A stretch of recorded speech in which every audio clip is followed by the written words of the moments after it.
Good morning, everybody, and welcome to those of you here at Johns Hopkins, and welcome to those of you watching on the live stream. Thank you all for coming to this fourth Government Analytics Breakfast. My name is Sarah O'Byrne. I'm the Program Coordinator for the Center for Advanced Governmental Studies here at Johns Hopkins. The Center has coordinated with REI Systems to offer this forum to allow professionals in academia, industry, and government to come together to discuss ways in which analytics can be used as solutions for policy and governance issues. We strongly encourage you to post on social media about this event. Feel free to live tweet. You can use our handle at JHU Gov Studies. You can use the hashtag GAB Forum. And we look forward to hearing your insights and comments. And I will hand you over now to Jeff Myers of REI Systems to introduce our speaker. Thank you. Thanks very much, Sarah, and thank you to Johns Hopkins. We really appreciate the opportunity to partner with the Government Analytics program here in the nation's capital. REI Systems, if you aren't familiar, is primarily a system developer and a system engineering firm that works with government. And we work with a lot of data on sites that we've developed and operate, such as data.gov and performance.gov. We like to help government agencies think about ways to get more value from that data, and that's the reason we're sponsoring this forum, to work with you to help create a community to discuss. And I hope it really will be that this morning, a discussion around how to use data. And in this case, it's not so much how to do the analytics, but the reason that I asked Kirsten Dalboe from the Department of Homeland Security to come and join us is because she has a lot of successful experience persuading agency data owners to share that data with her and with her programs. And I think that'll be a very interesting topic. I hope that some of you, with some of your experiences, can either ask questions or share your experiences at agencies as we go through the session. I want to emphasize that we do this about every 2 months, and so one of the things I'll ask you to think about a little bit now that we can have more conversation during the Q&A part is who you might like to hear from next. And so, for example, in our early June session, we have some interest. It's apparently becoming more popular to make these presentations, so we have some interest from the Chief Operating Officer at the Federal Aviation Administration, the Commissioner of the Public Building Service, and potentially one or another officials from the Department of the Treasury to talk about the Data Act, just after the Data Act standards are announced in mid-May. So think a little bit about who you might like to hear from, or perhaps even whether or not one or another of you might like to make a presentation at one of these government analytics breakfasts. Let me tell you just briefly, though, a little bit to introduce Kirsten Dalboe. She's the program director for the Management Cube program at the Department of Homeland Security. And she's been with the Department of Homeland Security both in a contracting and in a current employee role over the past, is it 5 years, I think? 7, I'm sorry. She won a Fed 100 award role as kind of one of the up-and-coming technology innovators. In addition, the Management Cube itself, under her leadership, was named a finalist by the IAC, the American Council for Technology Industry Advisory Council, as one of the igniting innovation systems for this past year. And the tool, I'll let her tell you a little bit more about, but thank you very much for joining us, Kirsten, and we look forward to hearing from you about especially how to persuade data owners to share their data with you. All right. Thank you, Jeff. Yes, so I am Kirsten Dalboe. Sorry, I'll stand up. So yes, I was grateful for Jeff for inviting me. I was kind of surprised that he invited me because this is a topic I'm very passionate about, but it's not really the exciting side of analytics, I would say. People love to talk about all of their data architecture philosophies, all the really cool things that their analytics tool can do, but they often don't think too much about the people side of it, and especially in government. I mean, potentially also in the private sector, but there's more of that profit driver in the private sector to really push things. But in government, you really need to have that people side, understand that people side to convince people that sharing data is important, and you're not going to be able to use profits to motivate people. You need to use your relationships to really motivate people. So I'm pretty passionate about this topic. So I'll need to ask you those things. Okay. Partly for the live streaming audience.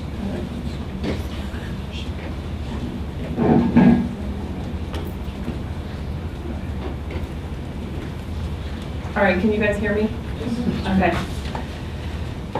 All right, so I'll give you a little bit of background about our program, what we were asked to do, the history of it, and then talk a little bit about how we were successful, how we built our partnerships and convinced people to share data. And then I believe there's, excuse me, about 30 minutes for Q&A that we planned for.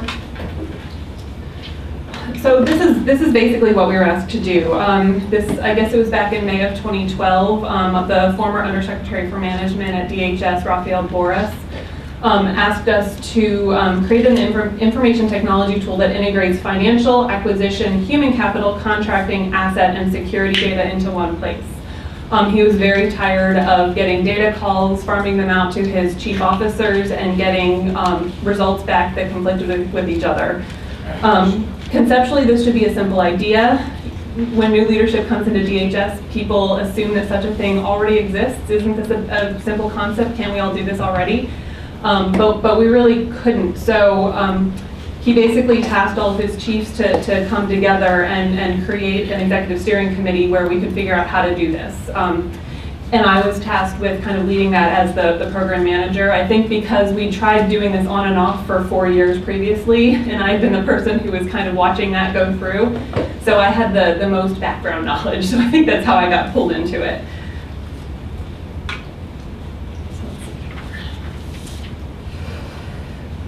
So basically, this was sort of the state of DHS at the time. We were doing a lot of redundant and time-consuming data calls. I mean, not to say that we aren't still doing some of those, but there were a lot of redundant, time-consuming data calls. You'd realize that we were getting asked the same question by the White House, by Congress, whoever, OMB, GAO, and if it didn't go to the same person, you'd end up answering the same question in a different way. You didn't have a consistent source of data to find things. So, I mean, for example, just simple things, how many dollars and people do we have at DHS? And the human capital officer would say one thing, and the financial officer would say another thing, and the numbers just didn't match. And it was often very difficult to figure out why they didn't match. They should match, right? And of course, DHS is also an interesting agency because I believe we're the newest agency coming, after 9/11. But then our components are some of the oldest agencies, like the U.S. Coast Guard. So we have a kind of this juxtaposition, I guess, of old and new, old legacy systems with a new agency trying to bring everyone together, trying to talk together, trying to work together. Everyone has their old ways of doing things, the systems that they like. We don't necessarily have the money to modernize everything to get it all to work together. So it really becomes about the relationships and how you get people to trust each other to share things.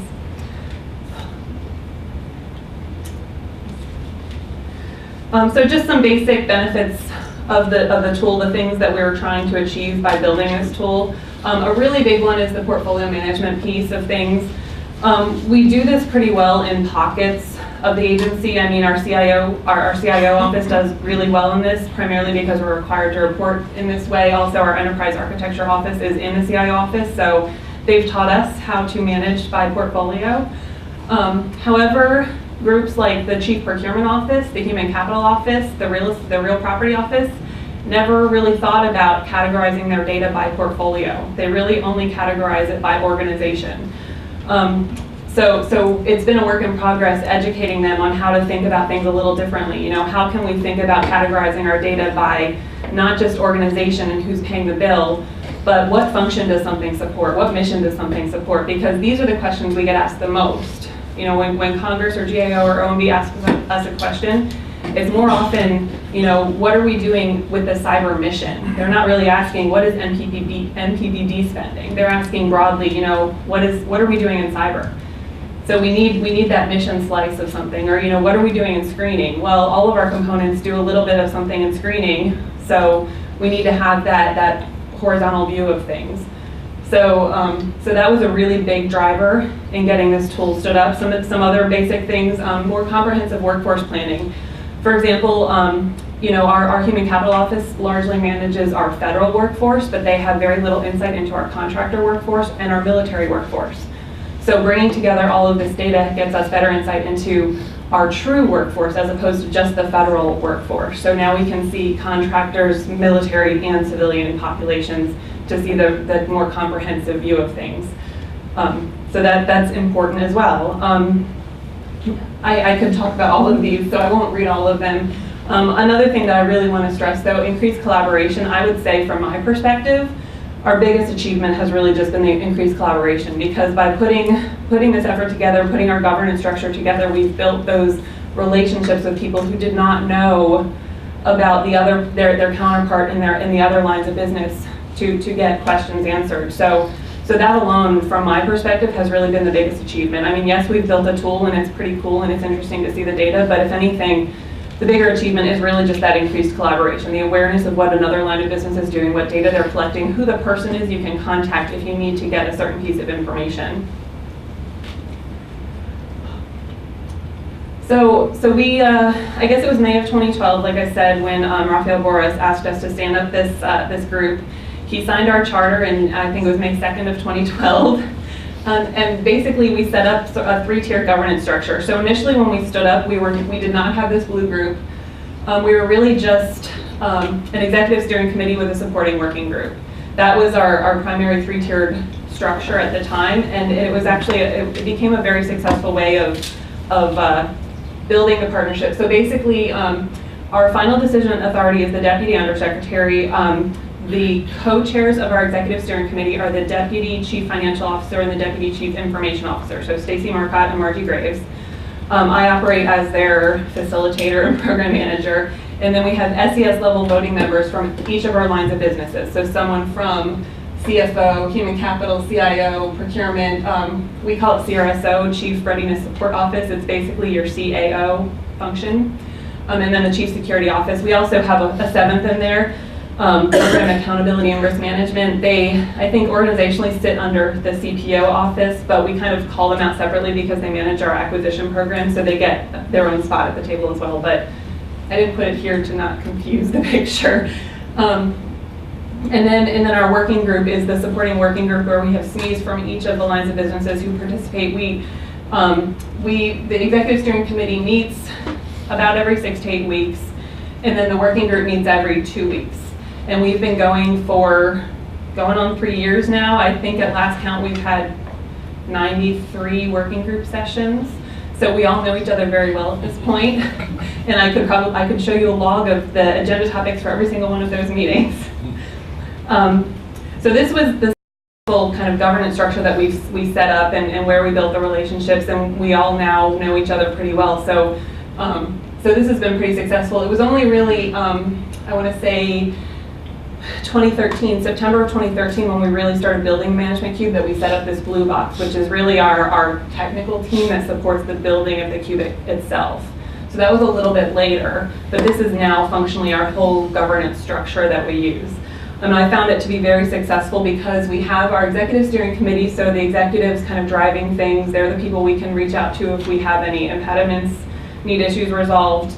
We have the working group members, so these are the subject matter experts within the line of businesses who can help us track things down.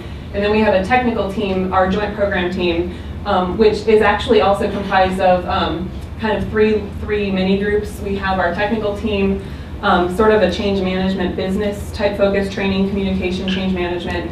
And then I think actually what's made us most successful is we have this team of line of business analysts. So in some cases that person was the same person who was the SME over here in the working group. In other cases it was a different person, but regardless, it is a dedicated person who is assigned to this team at least on a 25% basis, who is required to come to our meetings so that they know what is happening on the project, and they become our reach back into the line of business if we need that. And we actually did get signed memorandums of agreement with all the lines of businesses to make sure that they would support this, because we didn't want someone walking out and saying, well, I'm too busy now.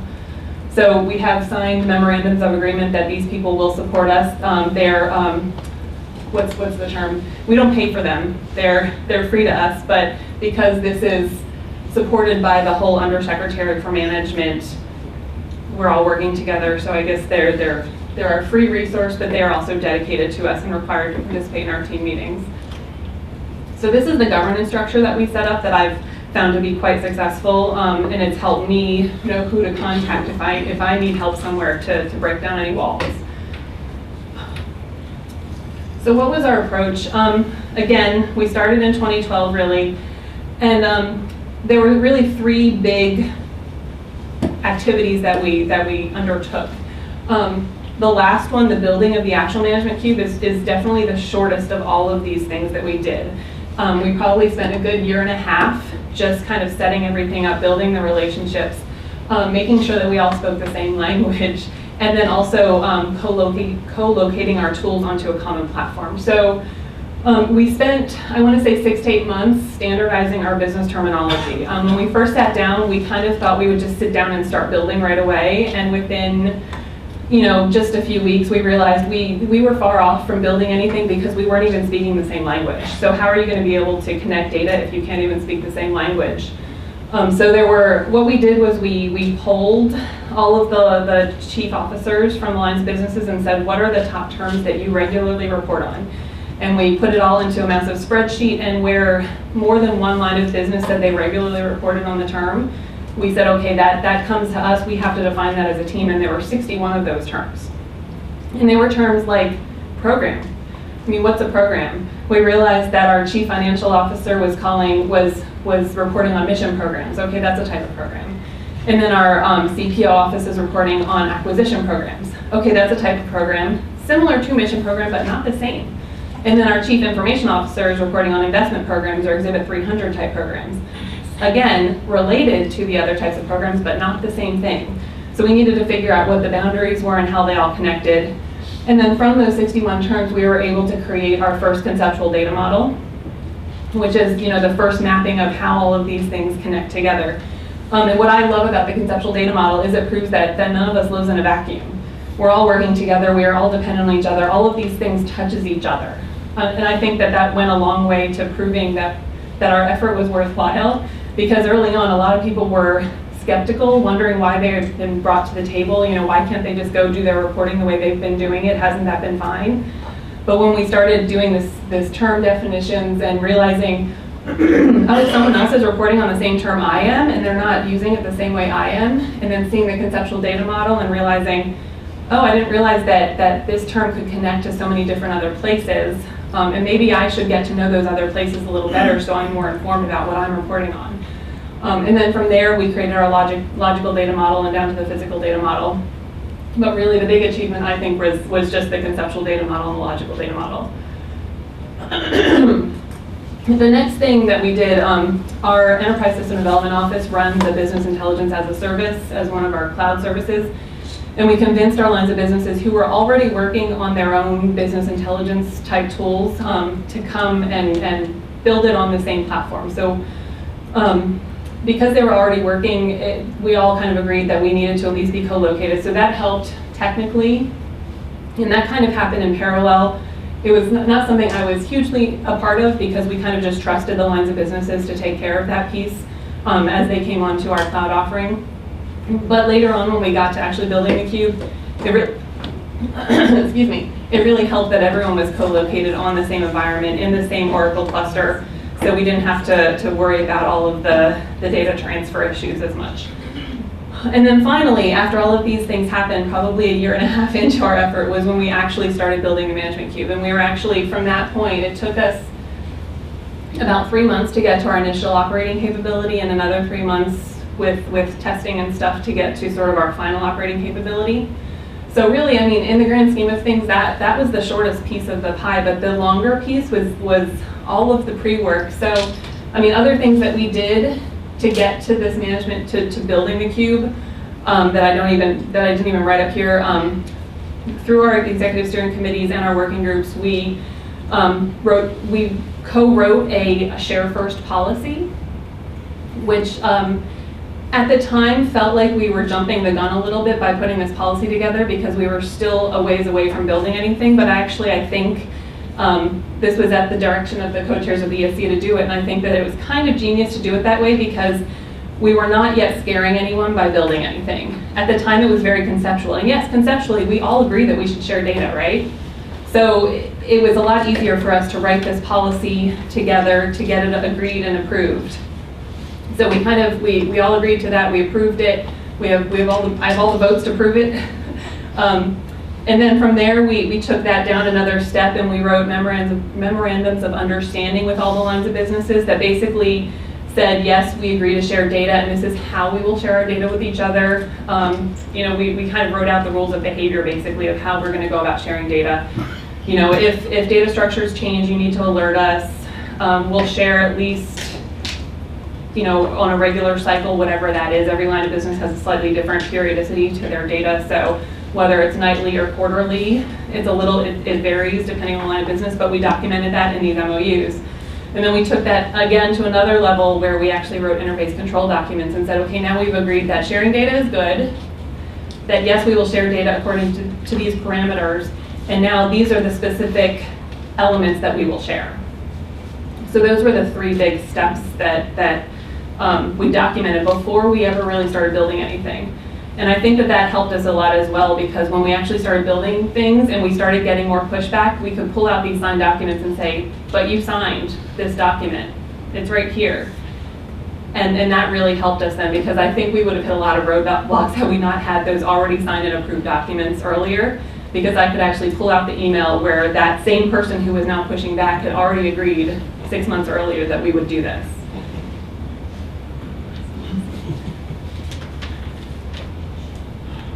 So here's a beautiful picture that we built. Ashley Sanders, who's sitting here, helped us get this created. So this is basically conceptually what we've done. It shouldn't really be too complicated. I like to look at this kind of bottom to top. So at the bottom we have all of our data providers. These are all the people who are inputting data. They're all inputting data into their systems on a regular basis. We kind of said we do not want to get in the way of existing business processes that will hold us up forever. So let's let them keep doing their job and putting data into the systems that they already know and love. Then the lines of businesses at the management directorate level came along and we started working on individual data marts at the line of business level that brings together the data for that particular line of business. So any real property systems at DHS all come together in the CAPSIS data mart. You know, that's one example. Or CFO Horizon is the data mart that brings together financial data across the department. Now, the one thing, I mean, we are DHS, so we're very disparate. So at this data mart level, it is not necessarily transactional level data. It's most often summary data, although some of the lines of businesses do provide us the transactional level data. We're getting closer to that. I think, again, as the trust continues, we're getting more and more data, but initially we said, just give us what you have. We're not going to force you to give us anything you're not comfortable with, but just give us what you're comfortable with and what you have.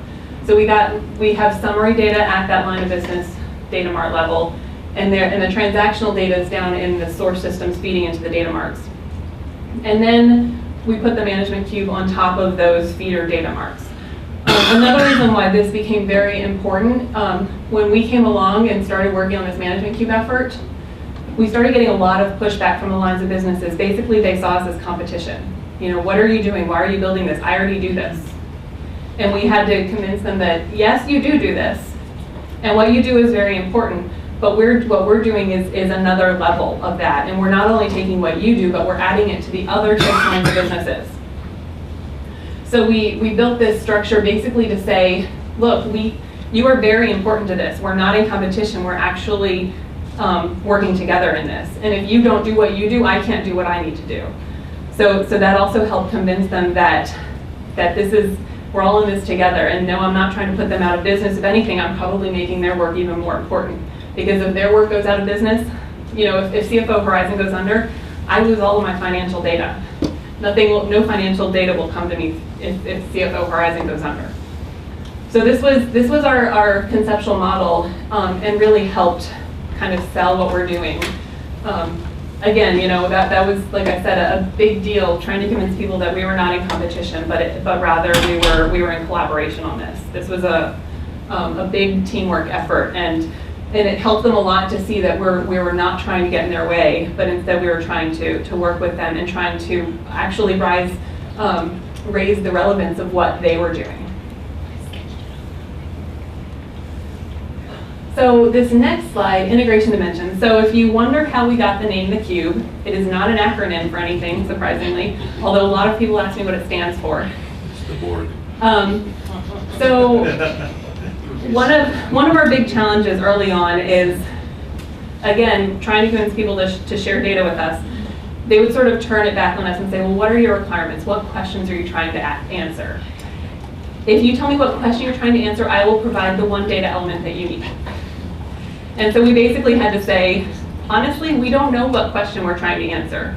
We're trying to answer any question that comes at us, and we don't know what that will be because it's coming from the White House, it's coming from GAO or OMB, and I don't know what they're going to ask us on any given day.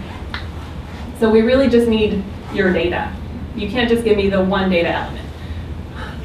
And so we built this concept where we wanted to be able to categorize all of our data against these six question words. You know, the question words that you learned in kindergarten, right? And the idea being that if we can categorize all of our data by these 6 question words, it really doesn't matter what question is being asked of us, we should be able to largely answer any question, right? And so the name the cube came about because, you know, cube is 6-sided and we have 6 question words, and we started envisioning Rubik's cubes and, you know, just spin the cube and the answer will come. It's not quite as easy as that, but that is really where the name the cube came from. That we have the 6-sided cube, it's our Rubik's cube. So what do we mean? So these are, you can actually think of these like taxonomies. So WHO, this is a common organizational structure that we needed everyone to be able to organize their data against. Surprisingly, or maybe not surprisingly, when we did a poll of our lines of businesses and all the source systems that came in, I don't believe any one of the source systems had the same list of components and org structures in it. Everyone was different. So we had to come to a common agreement as to what the org structure looked like and how we could map our existing data to what that common org structure was, so that in the management cube, when I say, show me a CVP view of the world, it's consistent. We're comparing apples and apples. So that's our who dimension. The what dimension, this is the programmatic view of things. You know, if we want to see what programs are doing, we want to be able to see what's happening in this one program, not just by dollars, not just by IT, but show me the whole scope of things. What do we have in our real property assets? What do we have with contracts? What people are supporting it? So we want to be able to see programmatically what that view is. The third dimension there, the where dimension, this is the geographic view of things. Again, if we want to see geographically what we're doing, where our dollars, our people, our assets, our contracts are, that's the geographic view. The when time frame, this is probably one of the easiest because it's the only thing everyone consistently does, in that we timestamp our data. So it's probably the only thing that was kind of already done for us. All the rest we had to kind of work together to figure out.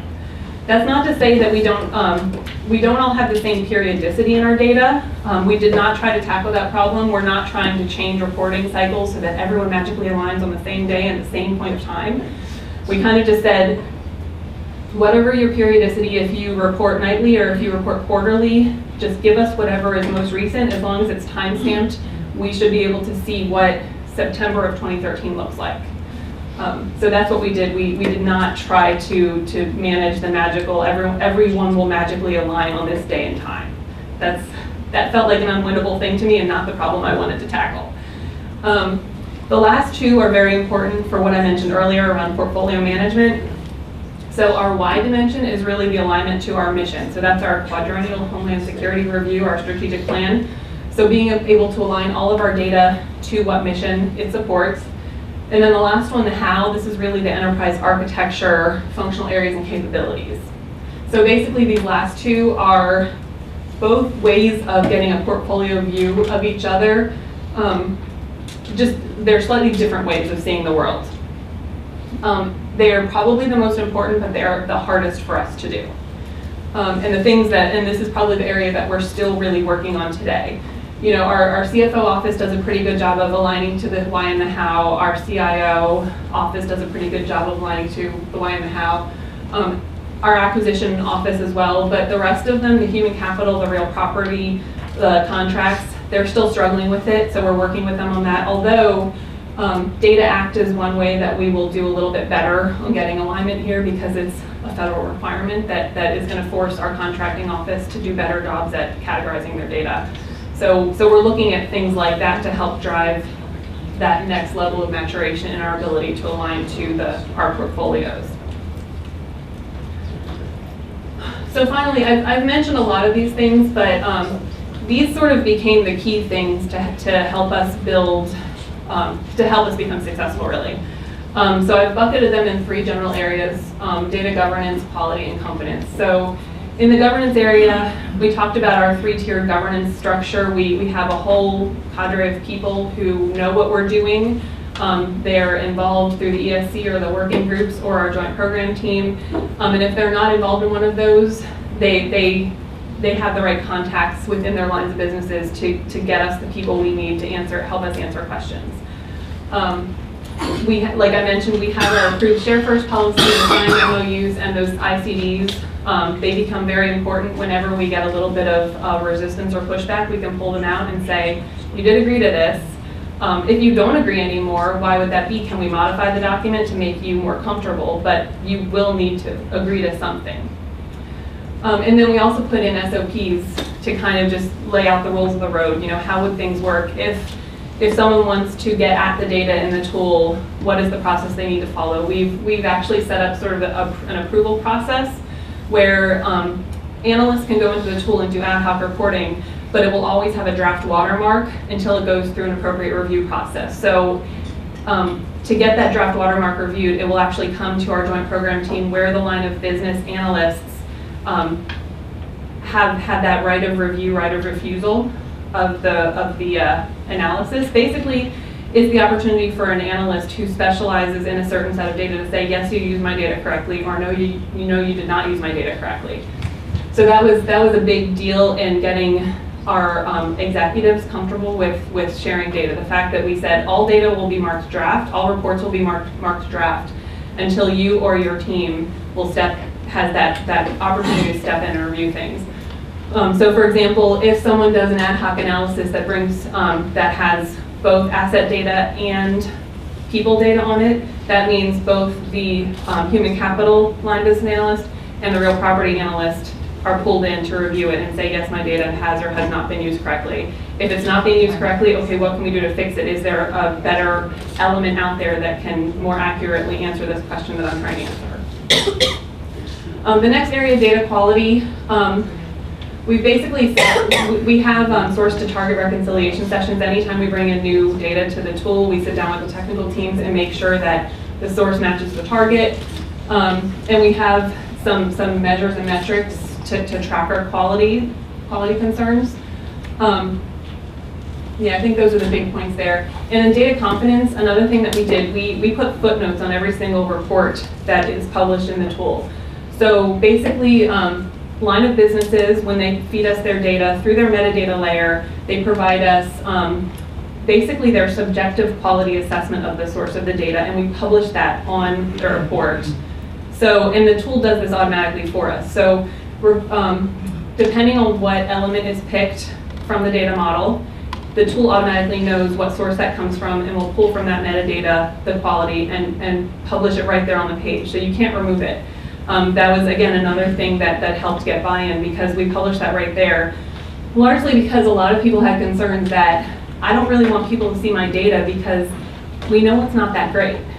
And my response to that was, okay, it might not be that great, but it's the best we have, and it's not going to get better unless we put it out there. But if it makes you feel better, let's put right on the page that you feel that this has a moderate quality, a medium quality, and then we allow them to put, we give them about 100 characters to put a caveat in, so they can write whatever they want in that 100 characters of what their concerns are. So for example, the Chief Security Office gets uncomfortable about contractor data because our offboarding processes are still improving. So the contractor data might be inflated. So they put that right there in their 100 characters that, you know, contractor data has low quality due to offboarding, I think is what they say. You know, so we let everyone put their own 100 characters in, and that is theirs. It comes to us, you know, they write it into their metadata and we receive it. We can't change it. So every once in a while someone will come to us and complain, and I say, hey, you can write whatever you want there. That's your call. Whatever makes you feel comfortable in sharing the data, write that in there. If you feel like you need to clarify something about your data, put it in your caveat there. It will be published in the report. I think those are the big points that I want to make there. So finally, keys to our success. You'll notice here that not one of these says we have the greatest technology, although we do have a pretty good technology. But I would say the keys to our success have really been around the relationship building and the executive support.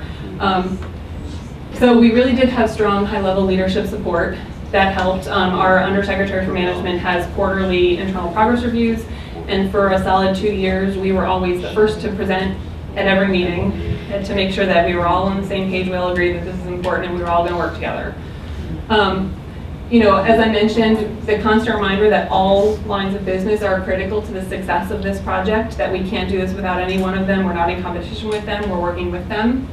Our three-tiered governance structure, we all now know each other, we're getting comfortable with each other, we know who to contact. It's not sort of the scary unknown, these are people we know and trust. We're all essentially trying to do the same thing, so we should trust each other, right? Our share first policy and the MOUs, again, pull them out, remind people that they agreed to things. Our data governance, data quality management plan. So again, we also, when people talk about the concerns about the data quality and how they may or may not want to share data with us because of data quality concerns, we actually sit them down with our data architect and help build out a data governance and quality plan for them to help them improve that. So we kind of offer that kind of as a side service to get people comfortable with sharing the data. We help them with their data governance processes and building quality management plans. And then really consistent communication across the whole team. I mean, I make sure every time that we have an ESC, the meeting minutes go out, simple things, but it's that follow-up that I think is really important for people. If they don't see the follow-up, they think that we're not doing anything, or that we don't need anything, or that no one cares. So it's the constant reminders that people do care. So every time we have a working group meeting, we send out the notes about what's important and what people need to be aware of. So meeting minutes and sending out emails. Color charts, that show red, green, yellow. If anyone sees red for themselves anywhere, wow, you get a response very fast. Red is such a scary color for people. So if people aren't responsive, send out a little color-coded chart. Yeah. And then we do have a SharePoint page where we keep everything posted and make sure to keep it up to date, and it's well organized so people know where to find things. So just basic things. And honestly, from my perspective, this is where I spend all of my time as the program manager. This is what I do. And to me, this is the most important part. And I really think that it's a large reason why we've been successful, because we show follow through. It's really important for the relationship building that you show follow through. You can't just meet with someone and say, thanks for your data. You have to send a thank you note. You have to follow up and tell them why you're using it and why it's been so great that they've shared their data and how we can work together and what else can we do together. They want to see that follow through, to realize, to know that they are important and that you didn't just grab and go. But we're all in this together. And then, of course, patience, because it takes time. Change takes time, right? So this is really my presentation. So I guess now it is Q&A time. Yeah. So first, let me thank you, Kirsten, because I think you've done a fantastic job with the program and a very nice job presenting as well.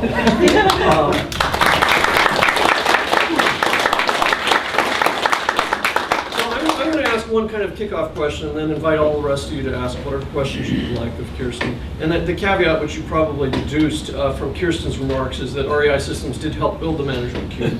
But with that in mind, actually, the reason I thought it would be very interesting to hear from Kirsten is because there is so much more than the technology to success. And I think you can see from Kirsten's presentation, the technology alone would have failed.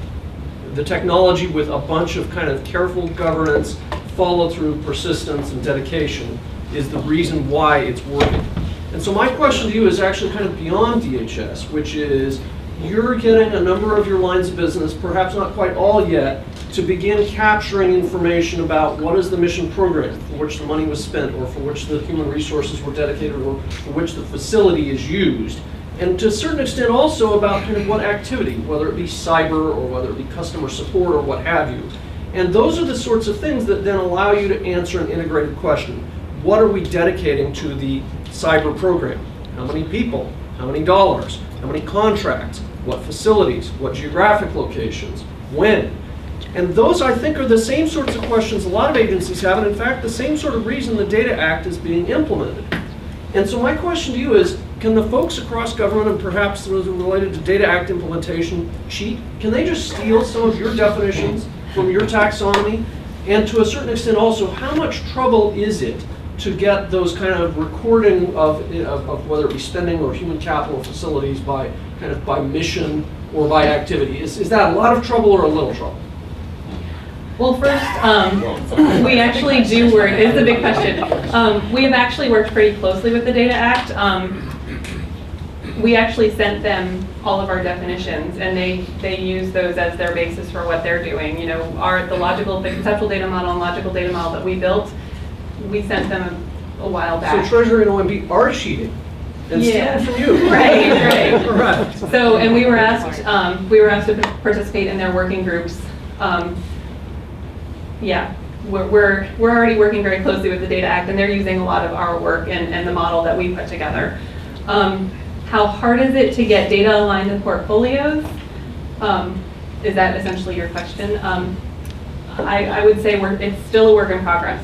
A lot of groups are getting better at it, but it is we're still in that communication phase, the education phase of why this is relevant. I mean, I would say, you know, now being a year further along, I think I'm finally getting people to understand why it is important. The first, 6 months or so was just a full-on, I have no idea what you're even talking about. And we kind of had to show how other lines of businesses did it, and they started to say, oh, okay, I'm getting it. So now the big achievement in my mind is that people at least understand it, and they're actually trying to think about solutions and ways to solve it. And I do think things like the Data Act are helping us get there as well, because they are going to have to start doing things like that. Right.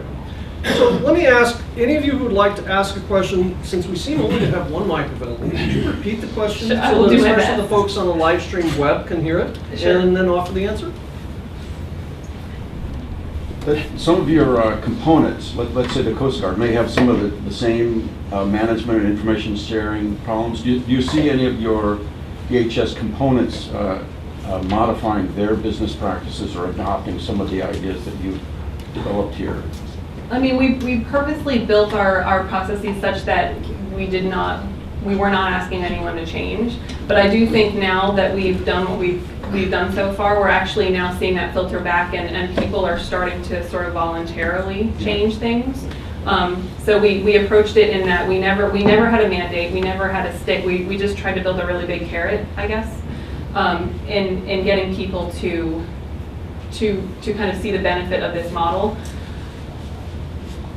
Yeah, I mean, like I said, we were not trying to force anyone to change, but I do think it's starting to motivate people to change on their own because they've seen it as successful. I mean, I've actually been surprised that initially we were getting a lot of pushback around sharing of data, to the degree of like, I will give you the one element you ask for, one at a time. And now the same group is actually sort of saying, hey, I found some more data elements that I thought I was sharing with you and I'm not. When can I give them to you? And we do we're on sort of an agile methodology, so we do sprints on like a monthly 4 to 6 weeks every sprint. Oh, this is our automation from the Act Award, so that will be running in the background. So I've actually been excited now to see that people who initially really did not want to give us anything or only wanted to give us one element at a time are actually now volunteering data to us. How do you avoid the gotcha moment and turn the data review process into a learning exercise rather than your baby's ugly and you are too? So the question is, how do we? Yeah, good repeating question. How do we prevent people from feeling bad about revealing their ugly data? Yeah. It's a really good question. I guess my general philosophy has always just been, everything is one step at a time. Your data is no uglier than anyone else's data, so don't feel bad. And this is an educational process. So we're just here to figure out what to do to make it better. We're not here to point fingers. But I would say, I mean, honestly, that's more just like a personal philosophy I have, and I make sure to use that in meetings with the stakeholders to say, we have no intention of making you look bad, and frankly, if you look bad, I look bad, and we don't want it, none of us wants to look bad, so let's figure out how we can work together to make this better. And I think that usually reassures people that, you know, not one of us, we don't want, no one wants to look badly. Do you build that into your MOUs? Not specifically, I don't think. I can't think of any specific clause that says that. I mean, to be fair, we have also said to the lines of businesses, I mean, they control the purse strings, as it were. They control what data they do or don't share with us. I cannot, it's more of a, I always get the push and the pull reversed, but they push data to us. I cannot pull data from them. So that's another way where if they really, really feel uncomfortable about sharing data because they think it's that ugly and they don't want people to see it, they can block me from seeing it. I can't pull it from them. They can only give it to me. So that's I guess the other way we address it if they really feel uncomfortable. My response is, you control that. Share with us what you are willing to share or comfortable to share. To characterize the relationship with the DHS OIG, do they have free and open access to the management queue? So the question is whether or not we share with OIG. We do not, but frankly right now we do not share with any of the components. Although, let me caveat that last September we did modify our share first policy, so we do allow the components to have general access to the queue, which means they're allowed to see already published reports.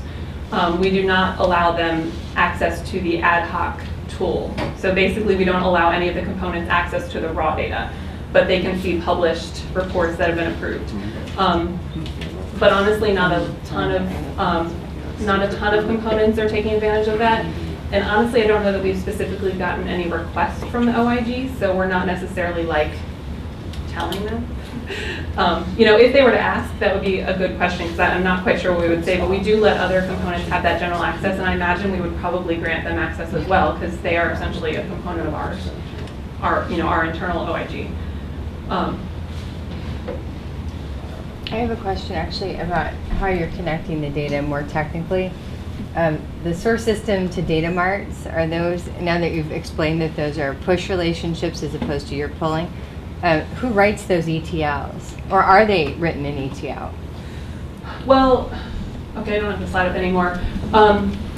So we have ETL engineers on our team. So between the source line of business data marts and the management cube, we have ETL engineers and we use Informatica to manage those ETLs.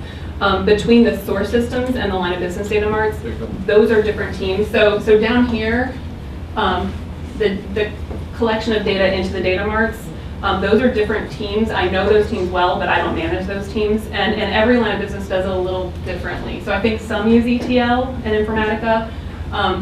Some potentially do pull. I actually think the Chief Security Office, they're the one who this is their whole system, enterprise system, and every component uses it. So it's a little different for every line of business, but from here, from the data marts into us, that is ETL engineers who write those through using Informatica. So to the degree that they go from the source system and they push it upward, they own it all the way up to that point of the data mart? Do they own the data mart and just get assistance from you in writing the ETL if they need to? So the lines of businesses own these data marts. Okay, got it. Does that answer the question? Yeah.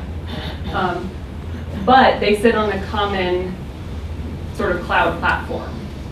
So we're all in a shared environment, but they own the responsibility for that within the line of business. So my last question technically would be, where are you in metadata standardization then?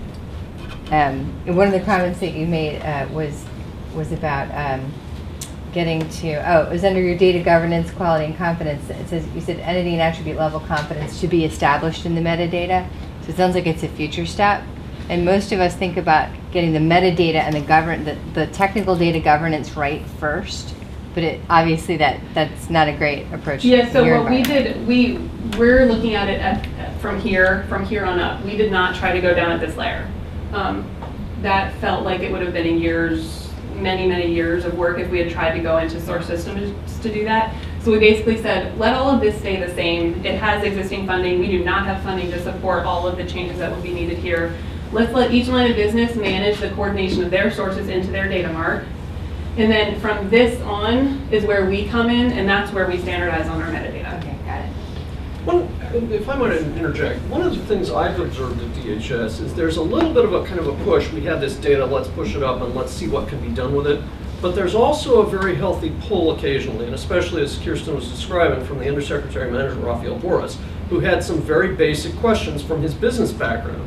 So when he would say, for example, I want to know not just the amount we're spending, but also the number of staff and which contracts associate with a particular program, that kind of pull caused changes. Now, eventually over a period of time, more than one executive may pull for more than one reason and may necessitate, and I'm just making this up, but may necessitate saying, well, the data mart can't just have summary data. We need to start an initiative to say it up transactional data from all the different DHS components.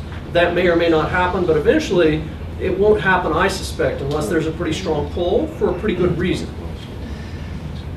So describe your technical architecture of that cube. I mean, how much is for storage purposes versus, for pulling? Because a lot of technology people tell us, like, there's no cost to doing the data act, things like that. You don't even need storage. You don't need a warehouse. You just pull data, suck it in, do inline memory, and that's it. And I can't grasp that concept, especially like for things like the data act, when someone's going to want data historically, like go back 2 years, new trend data. So when you built that, I know there's like the technology tools, but how much memory and storage capability is there? What's your retention? So the question is about storage and memory. So honestly, I don't quite know the answer to that because I let the technical team mostly manage that. However, most of the storage is managed here at the data mart level. So it's really the line of businesses who are managing their storage. We sit on top of that, and like I said, because we're in the same common platform, we do not need to copy that data. We really just need to access it through data views. So again, we've kind of outsourced the storage to our lines of businesses. They're paying for the storage here, and we take what they allow us access to through their Oracle data view. So we're not restoring anything. So our effort here, what we've done, honestly, I would say from this up, what we've done with Management Cube in the last 3 years, it's been less than $5 million to really do what we've done. They're down here, they're spending their own money, but I don't really have insight into what their costs are. And like I said, because they're already storing it, we don't restore and copy things. But so I guess the question at some point is going to be, is there going to be a retention policy for how long? Because if I'm funding one of those lines and I say I'll store it for 6 months and that's all I'm going to fund, how do you, then you try to pull the data a year later, it's gone. That is a really good question because we've not come up against that challenge yet, but it could potentially be an issue as time progresses and we gather more and more data. Right now, with the Management Cube, we kind of said, I guess in 2013 when we really started building things, that was sort of our mark in the sand of when time began for us. Some of the lines of businesses had historical data that they've allowed us to pull, but a lot of them didn't. I was actually shocked to realize that a number of our lines of businesses, their history is a exported PDF stored on a SharePoint site. And that in their system was really just whatever the current time data is. But if they wanted to see history, they had to open up a PDF. So one more question. I would imagine if you're in that line of business, like I come from the CFO community, that data mart or beyond it, the cube is looking pretty good to get access to everyone else's data. You mentioned that at this point, like it's restricted. How long do you believe that you're going to be able to restrict that from other people who see a valuable need to be able to analyze data from across all those data marts? That's also a good question. So the question is about how long will we restrict access to this?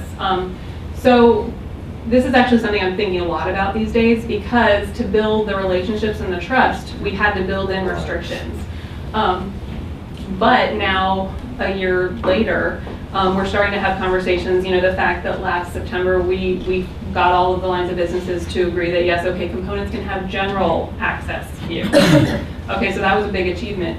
Now we're starting to talk about whether or not we can export from the tool, because we actually, even though the tool has an export capability, we actually went in and turned it off because we did not want people to pull data out because it was scaring our stakeholders that once data pulls out of the tool, you have no idea what happens to it, what someone's doing with it, you lose any access to it. And so we turned off the export capability, but now a lot of the feedback we're getting from analysts is that they want to be able to export. So that's actually a big conversation that we're now having at the executive steering committee level is, are we now comfortable now that we're a year later and the sky has not fallen, and actually, if anything, we've done even better because now that we're seeing what other people are doing is helping us improve our processes. I think the thing that's shocked a lot of people, everyone thought that people would be pointing fingers, and in fact it's the opposite. It's more the realization of, I want to do better, and let me go see how CFO's doing it so I can get ideas on how I can do better myself. So now that we're kind of a year down the line, we're starting to have conversations around export, and the fact that people are actually saying that they can see the value, and now the next conversation is just defining the logistics of, okay, if someone exports, how does the data that's export get flagged and tagged so that we're comfortable with the export? But it's a One last question. Okay. It's just about the communication strategy, because it appears that what you're doing is that strategy of 1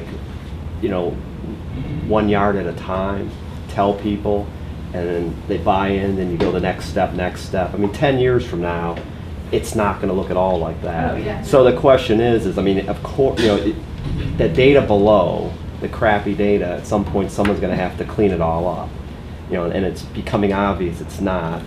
The restrictions on the data Not at DHS. are not going to be, limited forever, and IG is going to want to access and all that type of stuff. So if you're talking like a vision statement, do you not tell people this is where we're trying to go, or you just keep saying, we're trying to get that first down, and then don't talk about the rest, and once you achieve it, then you go, ooh, let's get another first down. I mean, is that a better working strategy than lay out, hey, this is going to be shareable data, get used to it, and just when are we going to get there is the question. Not, well, no one's going to see your data, don't worry about it. Then 6 months later, oh yeah, they're going to see your data, but only this reports in PDF. And then later it's going to be full access to everything. Yeah, so the question is about our communication strategy. So I would probably say that my philosophy is more of incremental gains and getting those first downs. I mean, conceptually, we might generally talk about that a future desired goal would be to openly share, but we really don't stress that too much. We mostly just focus on the initial, the task at hand, mostly because I don't really know where this is going. Leadership changes on a recurring basis, so where I think we might be headed might not actually be where we go. So I don't really want to put too much emphasis on that because it might change. I'm kind of a big believer in the Agile methodology for that reason. I don't really know what my priority is going to be in 6 months or a year, and especially in such a changing environment as the government because of new Congress people and new leadership. Where you think you're headed might not be where you're headed, so let's not emphasize it too much. We might broadly say we'll probably get to that point, but let's not overthink it. Let's focus on the task at hand. Right now, we really just want to do this thing. And frankly, with the executive steering committee process we have in place, we will never categorically make a decision regardless. So that's the other thing. If they get scared that, oh my gosh, in 3 years you might be doing this thing and I don't like that, I kind of say, well, let's tackle that in 3 years. And frankly, you will be at the table and you can say yes or no. I'm not going to make that decision. And frankly, Stacy and Margie as the co-chairs won't even make that decision. We as an executive steering committee will make that decision together. So that also helps. So, question in the back, then? Yeah, I wanted to ask you what standards you're using or encouraging people to use. For example, you mentioned date and time stamps. Presumably that's using ISO 8601. But there's also national and international consensus standards for things like metadata, geographic information, and other information standards. Are you using those, and do you have a standards profile? Honestly, no, we're not really, because again, the philosophy has just been we will use what we have. So we're not enforcing standards to that degree. I mean, standards enough to build this model, but we haven't gone down to like that degree. I mean, I imagine we could eventually, as we grow, we'll probably get to that. But right now, it's really been focused on, let's take what we have and work with what we have. So, not a super exciting answer, sorry. Well, you may want to look at the new version of OMPA 192, which is due out this month. Okay, all right. A couple comments and a question. So just a comment with regard to the last question was that just yesterday that NIST released their big data interoperability framework for comment. Okay, so it's open to comment for the next month or so. And it's basically across federal agencies as well as organizations outside government of how do you get interoperable data. I mean, you certainly have a fantastic working solution here. So I think in terms of comment back to NIST on their framework, I think you have probably input as well. Maybe you'll just. But now I'm actually seeing like a residual outcome of our project, which was not necessarily foreseen at the time, is that we're sort of becoming like a master service for the department in some ways, because, you know, CFO has always wanted contract data, and they could never really get it.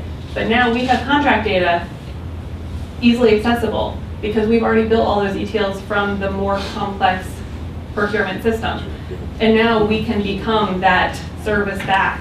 So a lot of the lines of businesses are now actually, I think, more willing to work with us because they're realizing that they can start answering questions they've never really been able to answer because they can get data from us. Or frankly, if we don't even have the data, we have the community to find the data. So yes, that's become a very, something that I did not foresee as the success of the project, but has become more so. I mean, another thing, real property, like everyone wants to see our real property footprint, and now we can provide that back out as a service. So as we're building out our system to connect our workforce to the building that they sit in, they can come to us to get that real property listing. They don't have to go through the much more complex process down here. Thank you. So my question had to do with the idea that the three most important things in data management are metadata, metadata, and metadata. And you certainly have that covered with your who, what, when, where, how. So it led me to think about, do you have any like semantics or ontology built in or ideas for using that? Specifically because the sort of the semantics of the data help you describe the context in which it is used, sort of the questions that were being asked when it was created, and so understanding that context enables further discovery of data sources when you have a question asked. You can find out who else has asked this kind of question. Right, so we do not really have semantics or ontology built in, but I do think we are peripherally doing some of that outside of the system. In that, as I mentioned, through the metadata, the lines of businesses can provide their caveats about the data, which is where they can provide context. So a lot of them want to provide context about certain pieces of data that they have concerns about because someone might misunderstand it. And additionally, some of that, I would say a lot of that semantic stuff actually gets answered through our SOP process. So when an analyst is trying to build an ad hoc report and they pull data that they think is answering a certain question, and then they go to the line of business analyst who specializes it and says, hey, did I do it right?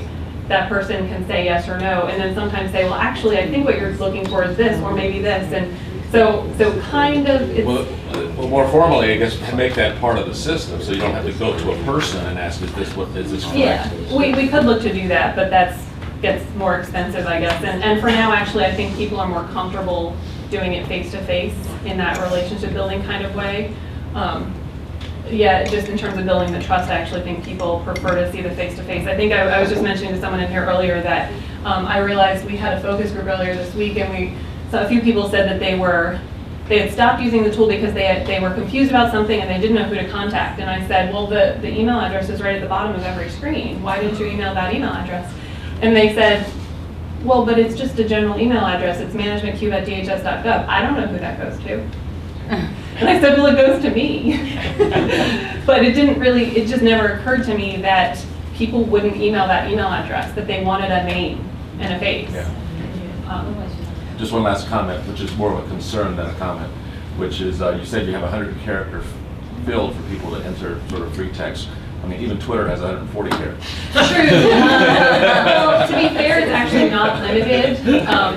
But when we let every line of business, it's not actually limited, but we sort of generally say try to stick to not too many characters, because otherwise we're going to have a paragraph on the screen every time a certain data field comes up. So we've kind of encouraged them to limit it, so it's approximately 100 characters. Our first go-around, we actually did not limit it at all, and it really was like paragraphs were publishing on the screen, and we thought, okay, this is not going to work. This will scare people off. Somebody cut and pasted their report to this. Basically, yeah.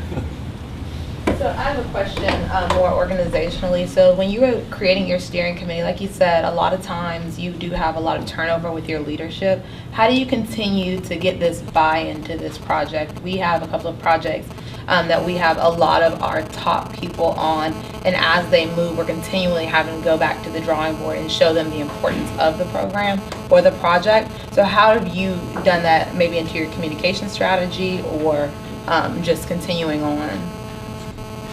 I mean, honestly, the way that we've gotten around that is because this support has never changed. So even though we lost our Undersecretary for Management, our current acting Undersecretary is still very much in favor of this. So no matter what, these people always have to report to this guy, and that guy keeps supporting it. So that helps. These are all clear folks. Yeah. It's not just one. We figured it all out. Right.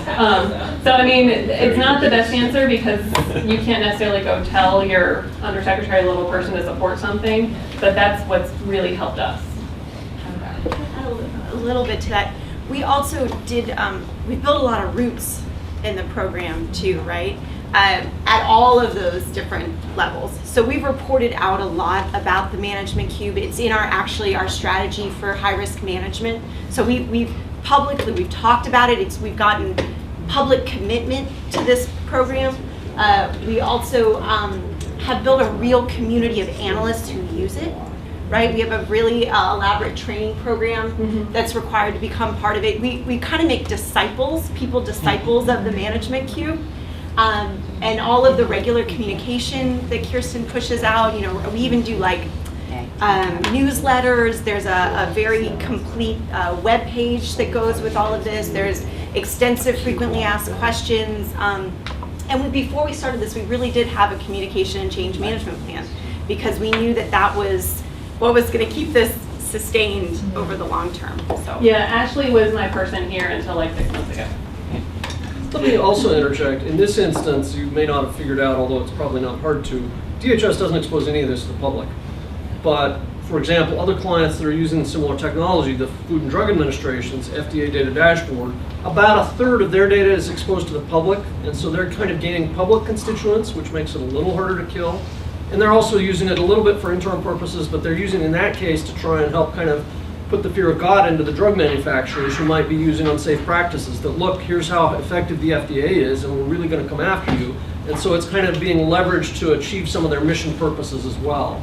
And I think kind of it's a little more durable the closer you can tie it into kind of, we need this on a day-to-day operational basis, or in order to advocate for our budget, or in order to respond to White House or OMB requests. Yeah. So, really interesting talk. I think one of the messages that you convey is kind of a little bit subtle, but it's one that has vexed me over and over in these efforts. You got standardization policies, things like that, relatively tangible, pretty easy given time. The difficulty I've always found is, what are those kind of galvanizing views? You called them the mission questions, right? Your business processes around which you must be able to answer and provide information data. You also talked about, you had 61 elements you started out with, right? So how did you identify those enterprise mission questions, a handful that were going to be kind of the Rosetta Stone, and then did you go beyond those 61 to support it? Because I mean, without that Rosetta Stone, it just becomes kind of nice to have, and people kind of lose interest easily. So I'd be interested in hearing about that. Well, yeah, Ashley could probably answer it better than I can. So building that mission view of things, that's really our secretary level job to do in our policy office. So they largely define those. And additionally, the functional view of things, that's what our enterprise architecture office does. So we did not try to build those. We kind of inherited what they already had built through our DHS strategic plan that I believe is published on our public website.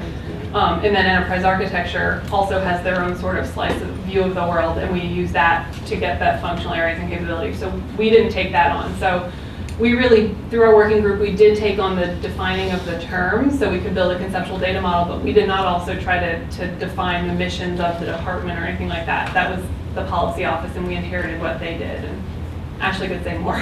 Once we decided to follow the basic Zachman framework, who, what, where, when, why, how, it was just basically identifying what taxonomy was in place that made sense for each of those layers.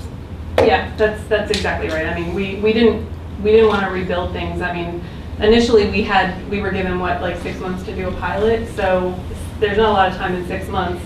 So and it was things like bio, cyber, and screening, and tell us everything that's in each of those buckets. And those are both a combination of mission and functions. And that became difficult in a hurry. And that highlighted very quickly that there was a need to create taxonomies around those spaces. Yeah, I mean, often I think of myself as more of like a detective than anyone else. Anything else, like I don't want to build things from scratch. My job, I try to spend more time talking to people and doing detective work to figure out what's been done, because honestly, I'm of the belief that this work has probably been done somewhere in the department. I just need to find it. So I think we have time for one last question. So, two-part question. The first one, might as well, right? The first one might be a quicker answer. Is the vision more reporting tool across headquarters and the components, or more decision support? So the question is whether this is the vision is to be a reporting tool or decision analytics. The vision is to be decision support tool, decision analytics. That concept, though, is hard for a lot of people to grasp.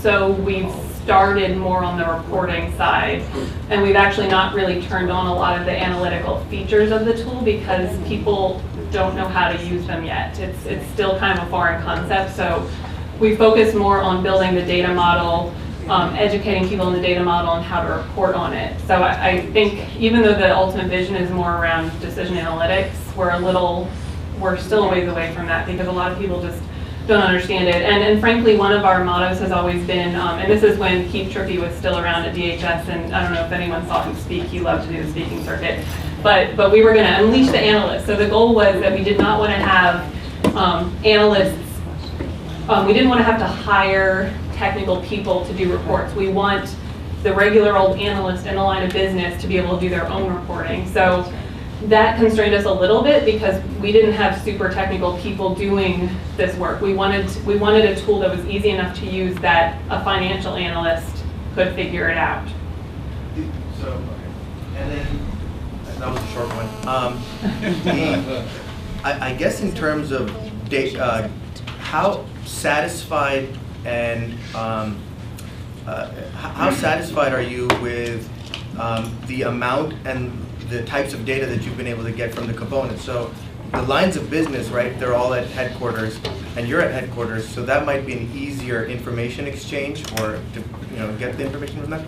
But from the components, so for example, getting materialized views made, I mean, I can think of one component that I'm intimately aware of, and it's an act of God for them to get a materialized view created in their own financial system through the vendor that supports them. So how successful and satisfied are you with what you've been able to get from the components, whether it's financial, human capital data, and so forth, basically to address the how, what, when, why that you had on that one slide? So the question is about how successful we've been in getting data from the components. And so again, this is the model. So we actually have enterprise data across the entire department from all components. Does not necessarily mean transactional level data. And again, this is where I wasn't trying to boil the ocean. I wanted to take existing processes. So every line of business has existing relationships with the components for their particular set of data, and they're required to pull together data for reporting needs. So for example, at the headquarters level, CFO is pulling together the enterprise view of financial data from all components. So CFO has all component data at the summary level, not transactional, so let's not get too excited. But at the summary level, they have that data. And same for every line of business. You know, CPO has the enterprise view of data from all components of procurement data at the summary level. So I do have all the components data across all these lines of businesses at a summary level. And frankly, like I don't go and talk to the components. If we want component level data that is financial data, I turn around and say, hey, my CFO liaison, you need to go talk to your components about this. So basically, in terms of relationship, I have a relationship with the people at this level, and I let them maintain the relationship with the people down below. And frankly, I wouldn't want to jump the gun and try to go down here because they don't know who I am, and they want to talk to the person they know. So I prefer to kind of follow the chain of relationships. So we do have component data, but I don't directly talk to the components about that. I let the specific line of business for the data we want to talk to their component liaison about that. Does that answer the question? Yeah, absolutely. All right. Thank you very much, everybody, for all your comments and your participation, and I'd especially like to thank Kirsten for a really fascinating talk. You said you were super passionate about the subject, and it came clear, and I think everybody found it really interesting. Oh, thank you very much. So thank you very much. Know our recording will be posted shortly, and the next event, please save the date, will be on June 10th.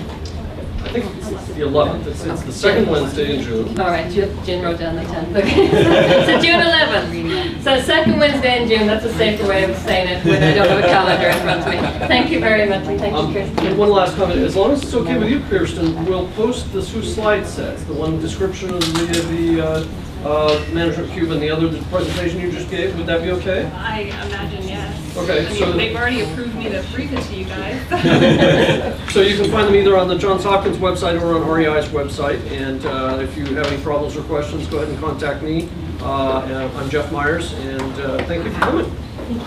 Thank you.